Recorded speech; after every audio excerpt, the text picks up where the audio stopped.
Welcome to the You're Not Invisible After 50 podcast. I'm Kiran Kumar, founder and host of You're Not Invisible After 50. Despite the title, you don't have to be over 50 to listen to this podcast.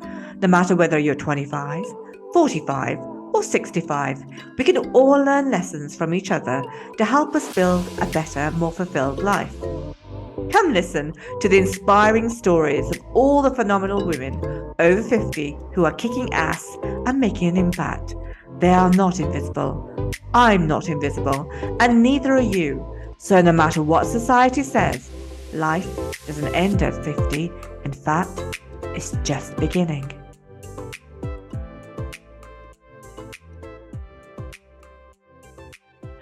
Welcome to the You Are Not Invisible After 50 podcast. I'm Kiran and host of this podcast. We're all about showcasing phenomenal women over 50 who are kicking ass and making an impact. You'll get to hear all their inspiring stories why you don't have to be invisible after 50. So sit back and enjoy the wonderful life story from this week's guest. And my guest today is Gina Kieslich. Hi, Gina. Hi, Karen. Thank you so much for having me. Well, thank you for agreeing and thank you for volunteering yourself. So I'm so excited about this. Happy to share anything with your audience. Super excited. I hope they enjoy it. I'm sure they will, right? So thank you for choosing to come onto the podcast, as I've just said. So I'm going to get you, Gina, just before we move to the main part of the podcast, is to get you to introduce yourself to our listeners in one line or more, who you are. Yeah, so I'm 59. I think that's important to know. I'm a content creator and a personal style enthusiast. I've also worked in the past 50 years in high-tech marketing. So the other side of my job. I live outside of Boston, Massachusetts. I'm a mother to 4 young adults, and my husband is my photographer. Wow. We'll talk about all of that in a moment or two. So in this podcast, we're going to cover your life story, the past, the present, and if there was a trigger point that made you decide you want to change direction, if there was one at all. So let's start with the past, wherever you want to start, whatever you want to say to our listeners. Gosh, I feel like my road has been a little bit windy, but yet there's a thread through the whole thing, right? So I started out, I always loved fashion. I guess that's a great place to start, right? That I have my degree in fashion merchandising and retailing. I never really pursued anything beyond that, ended up going into marketing, and I've been in high-tech marketing for 30 plus years, which sounds pretty boring, but it's actually exciting. I've been on the agency side and the client side, so I've been very fortunate. But I've always carried kind of this thread of creativity through my job. So I was a content creator, or I worked with advertising agencies, worked with photographers. So there's always been that little thread. And I've been, pleased with that progress. I also, at one time, I've had a lot of little side hobbies to, and I think we'll talk about this a little more and what my trigger is. And I think it kind of makes sense. Every now and then I've had these times in my life where I've felt I wasn't as creative as I would have liked to have been. Because I always felt like I had a creative personality. I used to write poetry. I grew up on the lake, and I used to go down to the beach and write poetry all the time by the water. And, and then you go into high-tech marketing and you're not writing poetry anymore. But, I've always had these little threads. And so when my kids were really young, I took some photography courses at the New England School of Photography, and I had an in-home studio. And so for a few years, I was a, semi-professional photographer, and then life happened and I had to shift back. And then, and we're going to talk about my trigger, but when I was, in my early 50s was when I got another trigger, feeling like, Gina, you're just not being as creative as I think you need to listen to yourself to be more creative, to be happy. And my job wasn't doing that. So, I've ebbs and flows of creativity and fashion as well. I mean, I did a little bit of modeling when I was younger, right in college, just to make some extra money. There was a small agency. I mean, back in those days, do you remember the days where it was mall fashion shows and bridal shows, and you walked that wooden runway that was set up in the mall? That was me. So did a lot of that, and did a lot of kind of local just local stores. I grew up in Burlington, Vermont, which is a beautiful city. If you ever get a chance to visit, go. It's right on the lake. But there were some small boutiques, so I did some TV commercials, some print advertising, and back then print was big, right? You didn't have social. So I did a lot of that. So that was kind of interesting as well, and very creative as well. And I feel like that really helped educate me on a little bit on fashion, photography, runway, posing, all of those things that you kind of see come out of my Instagram right now were from way, way back. I think you do have a lot of learning. So I'm going to take you back slightly, because I just love what you said about writing the poetry, where you grew up, because writing poetry, I used to write poetry when I was a kid. And I didn't read, I never kind of, as you said, life gets away with you. I never revisited poetry until COVID. And I'd write it now again here and there, and I place it on my personal page on Instagram. And so that's really interesting. But let's begin at the beginning, or more or less at the beginning. Where did you grow up? Tell me a little bit about your childhood and stuff like that. Absolutely. So I have 3 sisters. We're all kind of close in age, and I grew up in Burlington, Vermont. So very northern part. We're only about 40 minutes from the Canadian border. So we actually used to go across the Canadian border quite a bit, go to Montreal, or Montreal, as you would say. My parents weren't, wealthy, or, and we were a typical middle-class family. My mom worked in a department store, and I think that maybe also is a little bit that rubbed off on me. I loved going to visit her. It was a family-owned department store, and she worked in what would be considered now kind of like the luxe brand department. So Calvin Klein, Diane von Furstenberg, those names that kind of we recognize from that generation of like the 70s and 80s. And I loved going up to visit her, touching all the clothing, and dreaming of kind of wearing that, one day. And I also grew up sailing. I mean, I'm a very outdoorsy person. I might not look it. I love going apple picking in the fall, and, taking long walks. And the autumn in New England is gorgeous. So it's just very beautiful. So I'm an outdoorsy person too. So sometimes people meet me and they're like, "You're from Vermont?" It doesn't seem to go. Yeah. But then once you get to know me, I'm a very down to earth person, and I think that has a lot to do with my upbringing in Burlington. So lots of modeling. At one point, I even drew the lottery numbers live on TV. That was kind of fun. Nerve-wracking. I didn't have great nails, and they always used to do close-ups on your nails to show the numbers. So I would have to, for the first time in my life, I would go and get a manicure like every week to make sure my nails looked good. And to this day, I still have terrible nails. I'm low maintenance when it comes to the nails.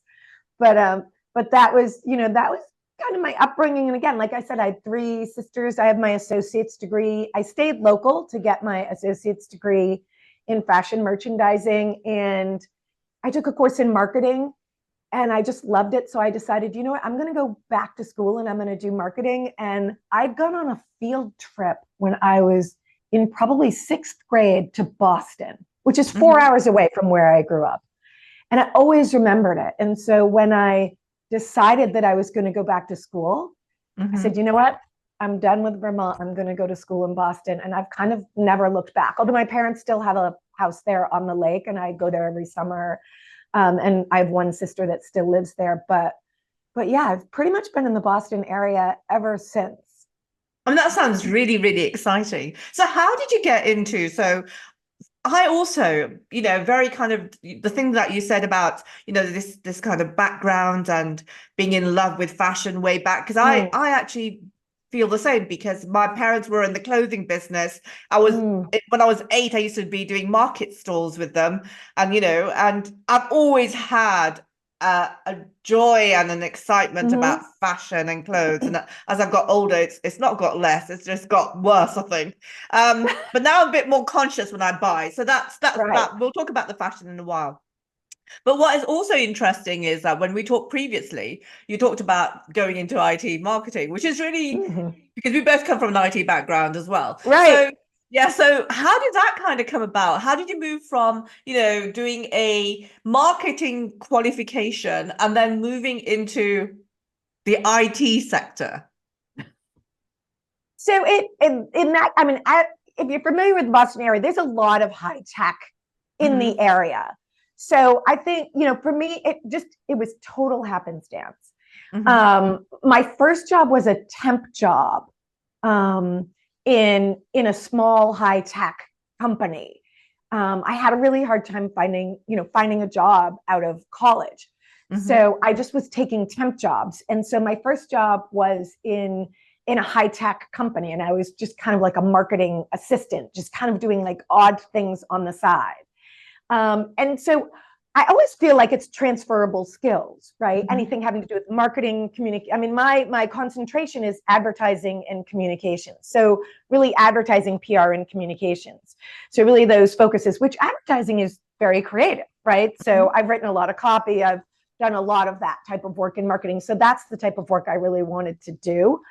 I haven't always done that type of work. Sometimes reorgs move us into different directions, but I feel like marketing is such a broad skill set. You can take it really to any industry. I was very fortunate to work in a small startup. I think I was employee number 25, maybe, with the first real tech company that I worked for. It was a small software company out of Boston. They then got acquired and then acquired again. And so then I ended up working for, a large high-tech company that was based in California.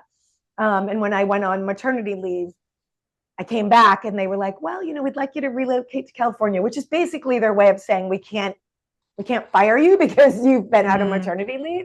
We have to guarantee you a job. But yes, they wanted me to move to California. But high tech is really interesting. But if you look at, like, recently I worked at Dell. So 10 years at Dell, recently was laid off as part of a reorg. So spending a lot more time on my social now. But, even there, they work with an agency, their marketing, especially on the consumer side, very creative, very progressive. So there is opportunity, I think, even in high tech, to do things that are creative. And I think back then it was very stale marketing, though. It was very rigid. It was direct mail. It was print. I was a trade show manager for years. I got to travel the world. Thankfully, that's how I saw most of the world, was when I was a trade show manager, which sounds like a glorious position. But if you've ever held it and gone to Las Vegas for 7 days and you're up at 5 a.m. and you're partying till midnight, it's not that glorious. But yeah, I feel like, I always tried to create, a side that was going to be rewarding in it and creative in it, and kind of push those boundaries, because that's kind of who I was. I always wanted to try and push those boundaries, even in tech. And nowadays, I think you have to be more creative. First of all, they have more platforms, right? So they have social. They have a website that they have to maintain. They have long form content, short form content. They have way more content types than we kind of had way back then, which I think makes it more dynamic and interesting.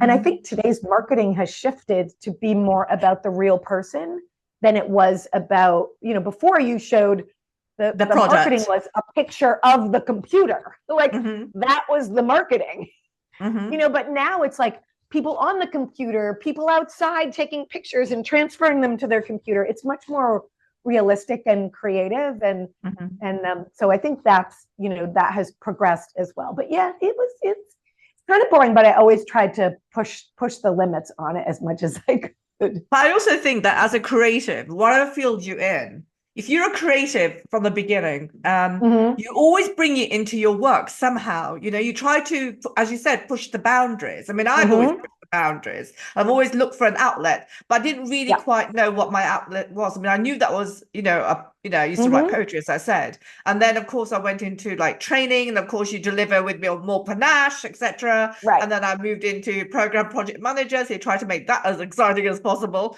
And then, now I'm a podcaster, which is really bizarre. But it's just interesting how you bring if you've got that creative spirit. You bring that creativity to all sorts, and you look for an outlet for it. Yeah.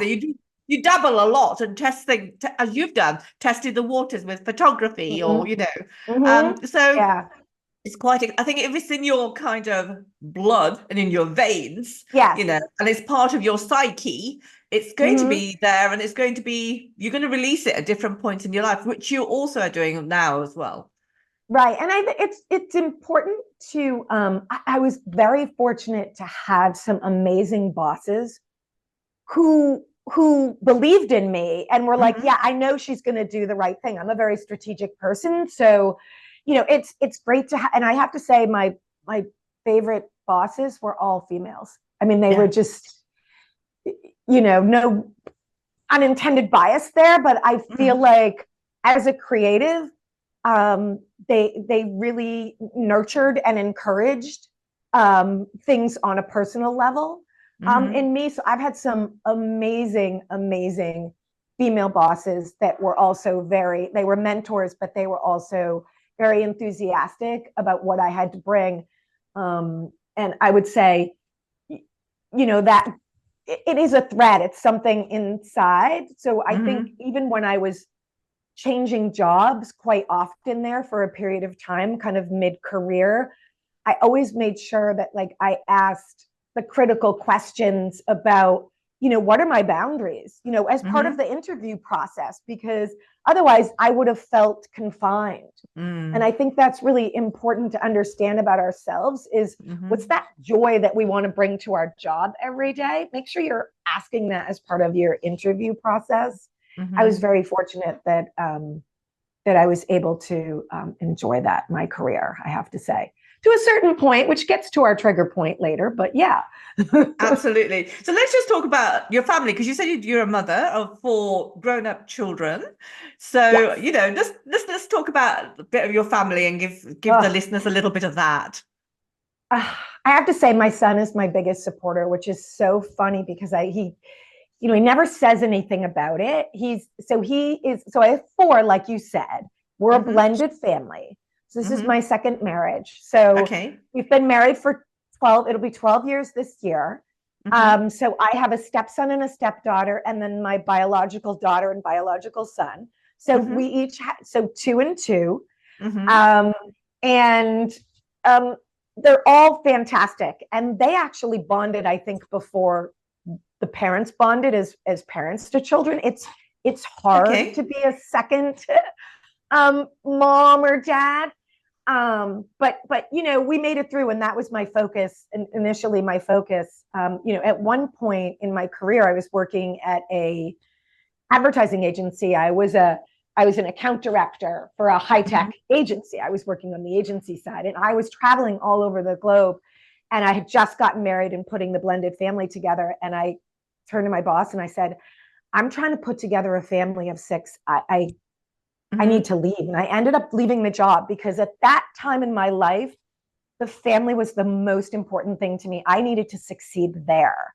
And that's when I actually started working at EMC, and then EMC was acquired by Dell, but which was great because it was right down the road, and I didn't have to commute. I didn't have to travel or anything like that. But they are my biggest fans. My son is so funny. He doesn't say anything about it, but then all of a sudden I'll get a text from him and be like, congratulations, you hit 81,000. And even know that he's following me, so it's amazing to have kids who are so supportive. And one of the things I talk to them a lot about is, look, I'm 59. I shifted 5 years ago.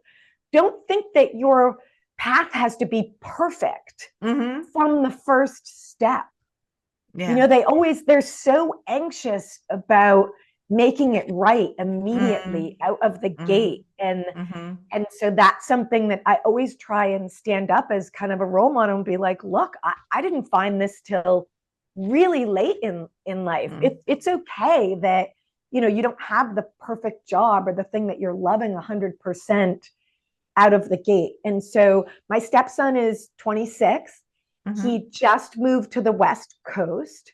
So I'm super excited for him. I thought that was just bold and amazing. And, you know, he's working for the same company, but he didn't really know anybody out there. So I'm so proud of him for taking that leap and being bold and doing that. And then my daughter graduated last year from the University of Oregon in environmental studies. And they are also on the West Coast. So we have 3,000 miles away and 2 close by, which is, you know, sad, but we make it work. And then my other 2 are a junior in college and a sophomore in college. So I've still got a couple in college. I'm not quite a full empty nester yet, but it feels like it because they're obviously at school. I think it's a couple of things that are so interesting there, because what you said about, you know, a blended family and putting the emphasis on being a family, I think that's really, really important. I mean, you know, my marriage broke up quite late. I mean, I divorced my husband. I left him at 52. But I've put so much attention to my family, and they are now my greatest supporters and very much part of my business, which I say all over again. And the thing is, at the end of the day, the lesson here is, if you put a lot of attention into your family and blending and growing together, you will gain the rewards in so many ways that you can't even fathom. Because, you know, my son, I mean, last week he hadn't spoken to me for a day because he was doing something, and he goes, Mom, I missed you. You know, he's grown up, he's nearly 30, because I missed you. And also the other thing that you really said was interesting is that we're coming into something that's quite late. I mean, like yourself, you started 5 years ago. I started, you know, podcasting 2 years ago. And the children can see your journey, and the children can see that it's always about change and developing and growing and having the courage to take a different step or a different direction and pursuing it and believing in what you're doing. I think there's so many great lessons for everyone. A, you're not too old. B, you know, nothing set in stone, you know, and C, you can do what the hell you like, really, is the other message. Yeah, keep showing up for yourself. And if you keep showing up for yourself, you know, it's amazing how others in your family are just like, yeah, go for it. I'm there. I'm standing right beside you. Yeah. You know, but you're right. I mean, you know, when you need to take the time to dedicate to the family, that time, and you don't go into it thinking, oh, if I dedicate time to my family, then this is what's going to happen to me. No, you do it because you're a parent. Yeah, you know, absolutely. you don't even take a second thought to what you need to do. And you're teaching along the way without even realizing it. And it's subconscious. Everything is subconscious, and it just seems to work out. I mean, don't get me wrong. There were times where my stepdaughter and I literally weren't talking. You know, their mother unfortunately passed away of a rare disease. So I was the mom. I was the only mom, and I was, you know, you see those, the Disney. You know, I was the Disney version, the evil stepmom. You know, and I didn't mean to be evil, but I needed to step in and be the disciplinarian and be the parent to help them see who they were through their pain. And that's a painful process for both of us. So it was not easy for about 5 years. The high school years were very sketchy. And now when we get together, we like cry. We're so happy to see each other. And she's turned out to be such a beautiful person. And our relationship is amazing. And sometimes you have to go back 3 steps to gain 5 steps. Oh, yeah. In relationships and in your career. Yeah, absolutely. And nothing is ever easy. I mean, you know, everybody clashes with everybody else. You know, as you said, you have to be a disciplinarian. You know, you have to discipline them. You have to put them on the right path. You have to give them the right advice, which they don't take very kindly to, etc., etc. But when you get through all of that, you come out the other side. And as you said, it's not a conscious thing. You do it Mm-hmm. as just part of being a parent and being the mother, etc. I mean, you don't, I mean, Mike, I am an empty nester now.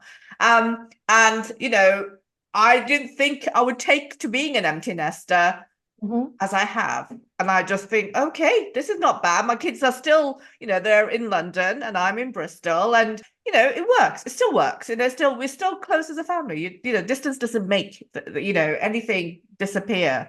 So it is interesting when you put in the attention and the love. The love is the reward that you get back. Mm-hmm. Absolutely. Absolutely. So let's go on to your career. So 5 years ago, you started transitioning into the social media star that you are now. So let's talk about that. How did that? I mean, you're always interested in fashion. Let's walk through that process. So I think I've always been kind of the fashionable one. My friends are always like, okay, Gina, it's okay to wear jeans. Like, and I do wear jeans, but so it's always kind of come naturally to me, right? Even when I wasn't pursuing it anymore, that's just how I dressed. And I always was very confident in going out and just wearing my style.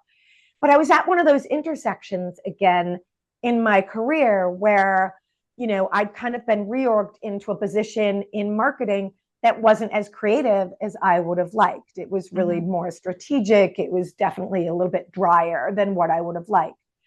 So I am a believer in, if you kind of manifest and put stuff out into the universe, that sometimes it comes back to you. You have to listen though, because it might not be a clear answer, right?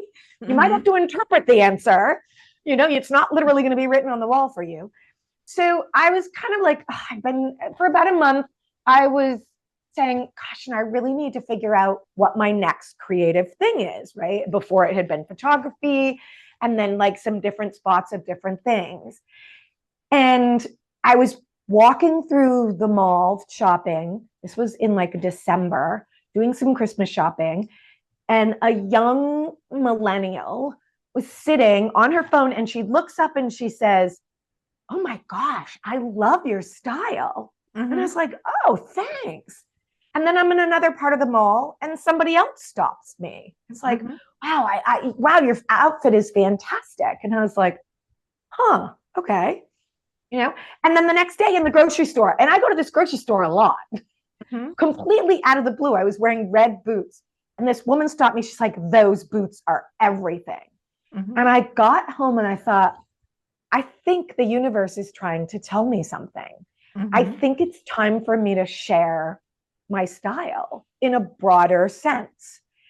And so at first I decided, since I was a creative and I used to be like a copywriter. So I thought, okay, I'll do a blog, which I love writing, and also Instagram.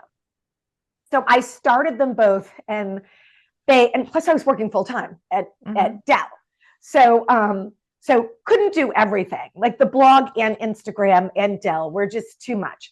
So I only did the blog for about a year and then got rid of the blog and continued to focus on Instagram.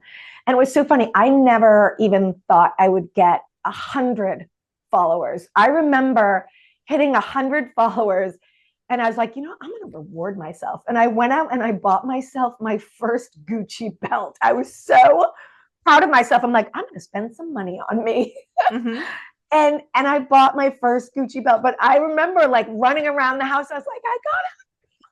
Like, it was such a funny thing. And now, but still, even to this day, I hit 80,000 followers. I don't even know, like a month or two ago. And still, I celebrate those milestones. They're amazing things in our life that we just shouldn't take for granted, because I know how much hard work it is, to keep that going. It's not just about taking the photos, it's responding and commenting and planning and getting on podcasts. And I'm very fortunate that now I've been able to be invited to a lot of things like this. So that takes time too. But that was really how it all started. I recognized I was lacking for myself, like that was a pocket that I was really needing. And I kind of put the energy out to the universe, and that's how I interpreted it. And this is, where I ended up. And it always was a creative outlet for me. This was the other thing that, I always say to people, my goal was never to stand up and sell a product. That was not my goal, right? And I actually read a bunch of blogs beforehand on how to develop your goal as a social media person. You still need, it's like a business plan. How are you going to educate? You need to entertain. What's your objective? How are you going to measure success? And just like running a business. And so I've been very clear. I do take collaborations, but I can probably name them on one hand because that's really not what it means to me. And I only partner with companies that I would spend my own money on. I never partner with anyone who I would never spend my own money on. But those are nice to haves. Every time I go out and I photograph and I get back home and I look at them on the computer and I post them, it's joy for me. Yeah. Because it's my creative outlet. Yeah, absolutely. There's so many beautiful things there. I mean, finding your style. Let's talk about the universe thing, because I think that's really interesting because, you put something out in the universe, you're looking for something. I mean, I was doing the same because, I moved to Bristol and I thought, oh my God, because COVID had happened. My ID career almost ended. I didn't want to go back to it because it was toxic. And I just thought, oh my God, what am I going to do now? I mean, I just can't just wither away and die, right? That's not an option. I mean, I could, but I didn't want to. And I thought, okay, what am I going to do? And I was kind of looking for an idea and there's a story there, but You're Not Invisible After 50 came into my head. And I trademarked it that day, the day it came into my head. And I think it's when you believe in something and you sense something and you feel it in your gut and you think, that's it. And then you follow, and you, as you said earlier, Gina, you show up, right? Social media, being a podcaster, all of the stuff that we do, it's taxing. It's a full-time job, right? It's a lot of work that goes in it. Beautiful as it is, the results are lovely. And also, I love what you said about celebrating each person, celebrating each win, because even, my social media compared to my podcast is growing now, but it was slow. But I still celebrate my success on there and go, thank you very much, because it's important, because everybody who listens or reads or comments, it's just fantastic to get that endorsement, because it's just then that you're putting something good out there. May not be great, but it's good, right? It's good. It could be great, but it's good, and you think, wow, I'm making a difference. And I love your styling. I love your clothes. I think you have your own everybody does have their own unique style, but it just shows through. I think it's just fabulous. Thank you so much. Yeah, and celebrating the wins, I think is critical in everything that we do. So I still continue to celebrate the wins. And we should, shouldn't we? We can't you shouldn't take anything for granted, At the end of the day, it brings us joy because we're putting out something. That's great. But it brings you greater joy when somebody also shares that with you and you want to share it back. And it's just one of those kind of cycles, and it's just so refreshing. What you give out, you get back. And I'm so grateful for my followers. I mean, when I think about how many comments I get every post, because I obviously, follow a number of people who have double, triple, quadruple amount of followers than I do, but they aren't getting as many comments. And so when I see all the comments, I might get on average like 150, 200 comments per post. What I realize also is that I've created a community of people who want to talk to me and comment with me. It's not just someone who wants to look at the picture, but, we have a relationship, Absolutely. to a certain extent. And so I think that's real value to me. I don't have really any friends that I go shopping with. Like, none of my friends are fashionistas, So like for me, I get joy in just like conversing and knowing that I now have friends that I've met in real life through social. Absolutely. I think that's the beauty of it, because all of what we're doing actually can translate into something different, right? It can translate into something different, and you can actually meet them in person. You make friendships, you make connections. But I've always said, at the end of the day, it's called a social network. You Mm-hmm. should be being social, Yeah, right? The point about being social is about making connections. Everything is about absolutely. connecting. And so being social is a two-way street. It's not just Yeah, a one way. And so yeah. that's why the comments are so valuable to me, because that means that I'm using it in a way that actually is social, which to me is the way that it part of the way that it needs to be used, and is probably one of the most rewarding ways of it being used. Beautifully said. Beautifully said. So let's move on to, like, was there a trigger point at 50, or was there not a trigger point at 50? Because we talked about the trigger point and we mentioned it a couple of times. I mean, I would say it was at 55. And I'm 59, well, 54. Um, it I have to say, going through menopause was hard. It's hard to have a trigger point when you're in the middle of all Mm, of that. But what you realize, I think for me, at the end of that, is that you're not the same. I wasn't the same person. I okay. wasn't the same person. I didn't have the same energy. Things are happening, your body's changing. Mm-hmm. So I wouldn't say that it was a trigger, but I think it's a natural evolution Mm-hmm. of who we are. But we need to decide. I mean, like I said, I have three sisters and they're all experiencing menopause differently. We all kind of experienced it differently. And so it's not necessarily a trigger point. It's deciding, kind of as you make your way through that evolution, that you are willing to kind of accept and nurture the new person that you are, and not just Mm-hmm. let it go, not just be Mm-hmm. like, oh, well, I'm done. Yeah. I'm this new thing and I'm not happy with it. And, I'm not going to embrace it. And I think, just like I would tell young people, embrace every stage and figure out a way to own it and make it your own and bring joy, or you're going to be very unhappy. I totally, when you were talking then, I was actually thinking the same thing because, whether you go through an easy menopause, a very difficult menopause, life is about change. Every Mm-hmm. every age brings something different, right? Every decade brings something different. And we have to embrace that. I mean, I feel better at 50. Well, I'm going to be 60 next month. So I feel better now than I did in my 30s and 40s. I was lucky Mm-hmm. that I didn't really have a difficult time over my menopause, but I've been through all the kind of emotional I've been on an emotional roller coaster for the majority of my life and done the loopy loops, right? And I just feel that you have to, as you said, embrace that, age, and, embrace every decade, because it's all about growing and making the most of it. I want to see what my 60s look like and how I'm Mm-hmm. going to be in my 60s compared to how my mother was. So I think you just have to embrace it and make it your own. Make it your own, Mm-hmm. and show up as you want to show up.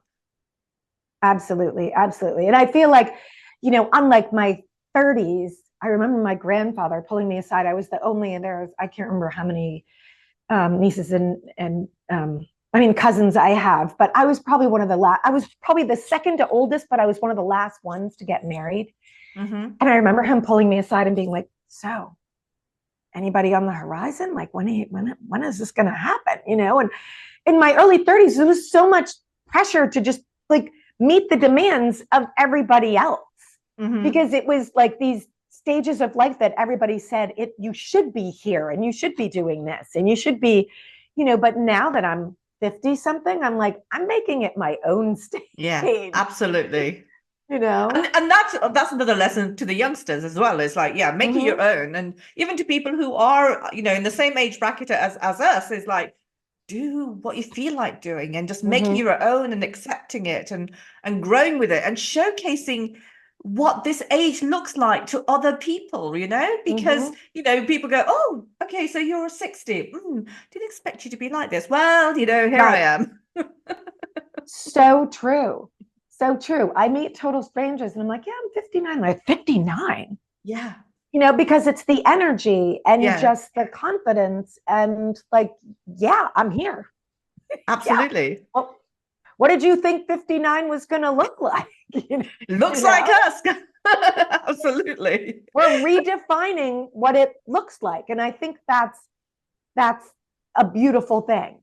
Yeah, I absolutely. can't wait for the day where people are like, well, yeah, of course Yeah, that's 59. yeah, absolutely, absolutely. We're now going to go to a commercial break, and when we're back, we're going Okay. to talk about the future and what that looks like, and also the bonus part of the podcast. Did you know that You Are Not Invisible After 50 is not just about a highly acclaimed global podcast? Our mission is to empower all women, regardless of colour, creed, class, and culture, across all countries and continents. So, we have 2 empowering courses for you: a high return 1-hour masterclass, Building a Life You Love, Creating Your Own Path After 50. This transformative masterclass is one you've been waiting for. Are you ready to seize life after 50 like never before? Well, say goodbye to feeling stuck and say hello to the life you love. Don't let age define your limits. Let it ignite your possibilities. This transformative masterclass is your ticket to a vibrant and fulfilling future. But that's not all. We also have our innovative introductory business course, Grey to Gold. In today's dynamic business world, age should never be a barrier to success. Say goodbye to age-related stereotypes and hello to unstoppable success. Our half-a-day course will equip you with the skills and confidence you need to conquer the business world. Discover the true value of your experience, reinvent yourself, stay competitive, and master the art of self-presentation. It's time to turn your grey into gold. Visit our website and check out our courses geared to propel you to the next level. So embrace your age, utilize your wisdom, experience, and own your success. Spots are limited. Also, we have wonderful products launching this year. So keep a watch on our social media posts and website, www.youarenotinvisibleafter50.com. You can also find out more about the woman behind You Are Not Invisible After 50. Details are available on my website, www.iamkirankumar.com, or my Instagram account at iamkirankumar13. We look forward to you connecting with us. Thank you. So, Gina, let's move on and talk about the future. So, what do you see coming up for you? I was just talking to someone the other day and I said, if all of this went away when I turn 60, which will be in October, I'm a Libra. If it all went away, I'd be okay. Like I'd be happy because I'm very pleased with what I've achieved. It was way beyond what I ever dreamed when I first started. But what I'm working on right now, so I have a couple passion projects that I'm going to be working on. I haven't really shared them with anyone, so and I won't go into too much detail, but I've gotten a lot of comments, and I've even gone back and read some of my comments over the years, about my posing and my images. They're very artistic, they're very editorial. And, again, kind of putting that manifestation out recently was like, what's my next step? I feel like I'm pretty solid on, my Instagram, and I'm making movement and being invited to these types of things. And I'm like, okay, so what's the next step? And 2 weeks in a row, people that I know personally were like, I would hang that on my wall in my office. That image is amazing. And so that's a little hint about what my next chapter might be.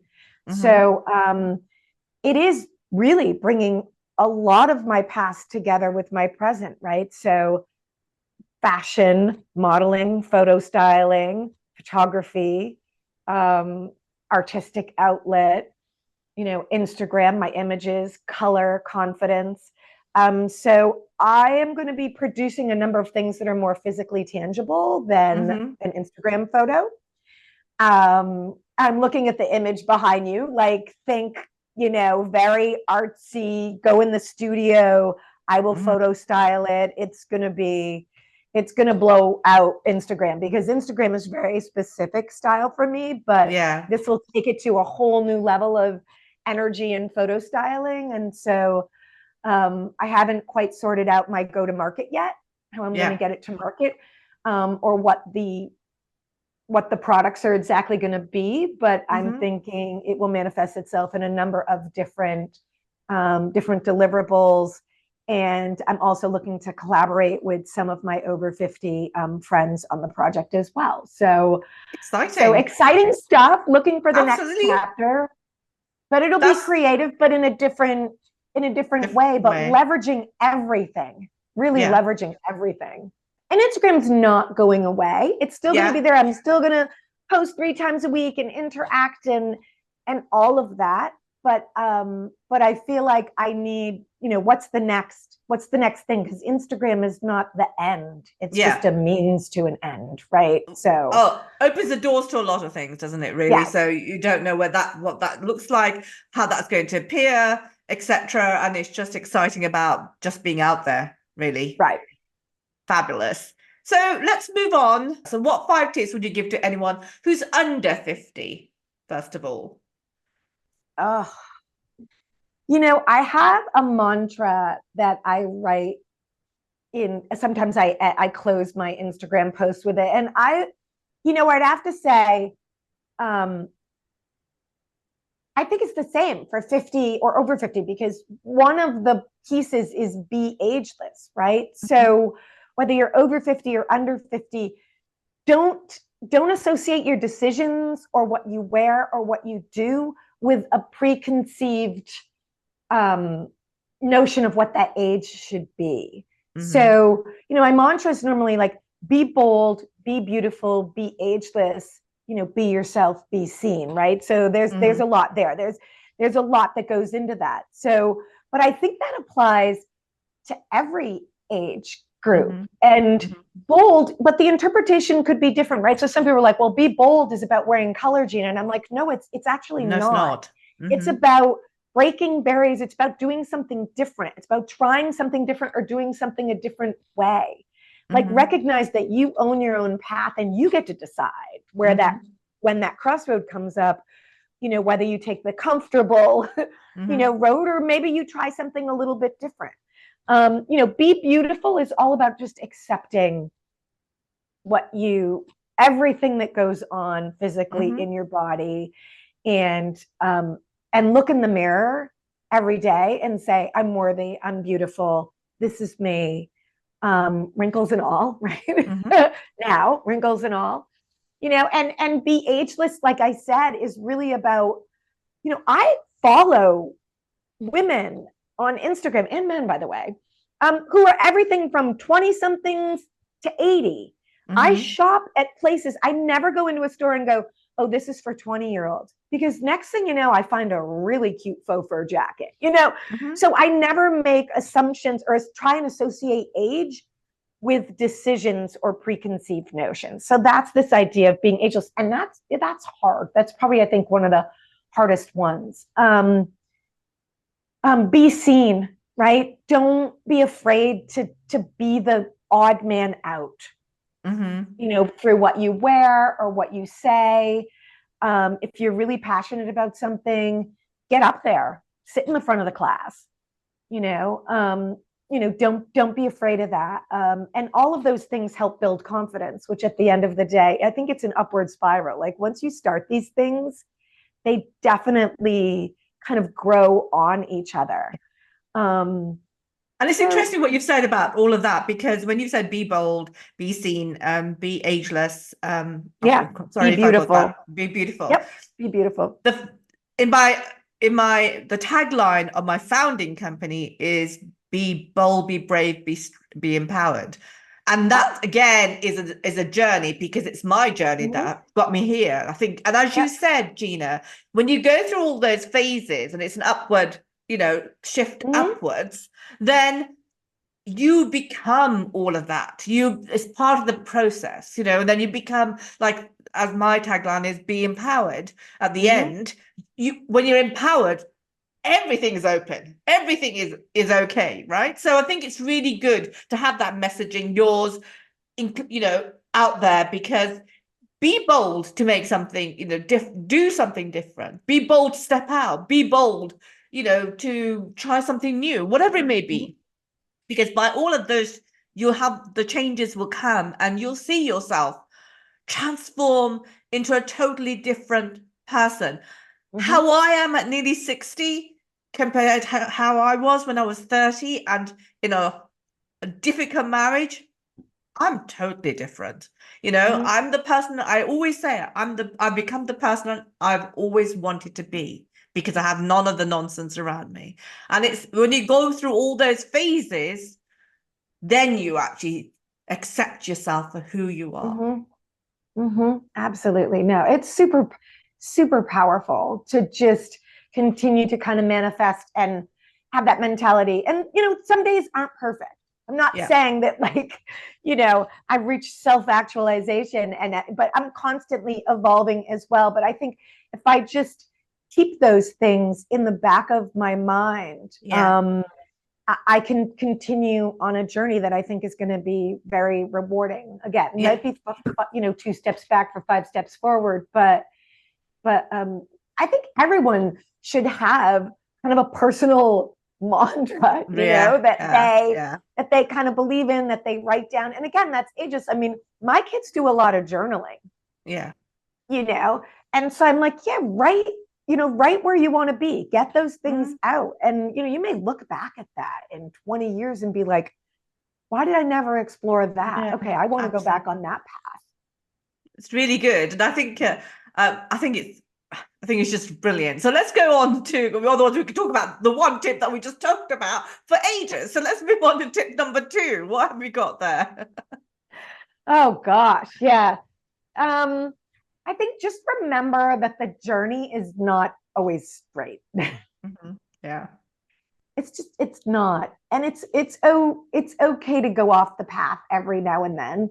And you don't have to get it perfect the first time, right? Yes. Like I talked about that earlier. Like they're just so anxious about, especially young kids, so anxious about getting it right out of the box. And I just think life's a journey. And it's always not linear, is it really? Yeah. Yep. Absolutely.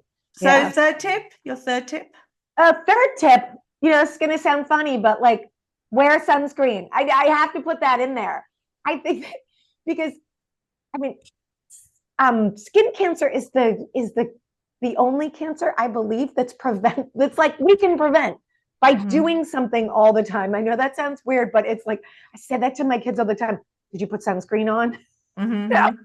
Because these are lessons that we've learned. We came from a generation of, putting baby oil on ourselves, and so just but also listen to your parents.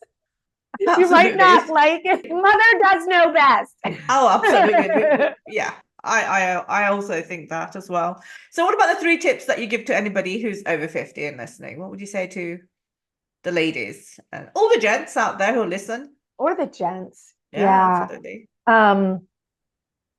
Welcome to the best decades of your life. You need to believe that. You really need to believe that. And I think if you can embrace that and take that in, then it's hugely, hugely powerful and rewarding. Absolutely. Absolutely. I'd say tip number 2, as a mom, it's okay to let go of mothering a little bit, because you did a great job. My husband says that to me all the time. He's like, you don't need to check in with them all the time. He's like, let them check in with you. It's a relationship now. Yeah. And so, by freeing myself up from feeling like it's not like I'm still not the parent, but I parent differently now, and freeing myself up from thinking that way means I get more brain space for me, more creative space for me, more focus on me. They're still taken care of. I still check in with them, but dialing that back, I think as a mom, has really freed up some of that mental space for me. And now it's so rewarding when we reach out and we have a different level of relationship now. And I totally agree with that. Totally agree with that. The last tip that you'd give to anybody who's over 50? I think we've talked about it, right? Celebrate the milestones. Mm-hmm. You still have milestones. They don't end. So continue to celebrate those milestones. Make goals for yourself so that you have a milestone to celebrate. Don't stop setting the goals. Mm-hmm. Fantastic. Absolutely fantastic.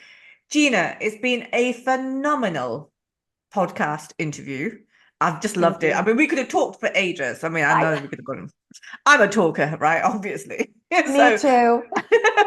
So all I can say really is thank you very much for being on here, and I'm going to follow you, and I can't wait to see what you come up with next. Thank you so much, Kieran, for having me. I enjoyed it. Oh, fabulous. Thank you.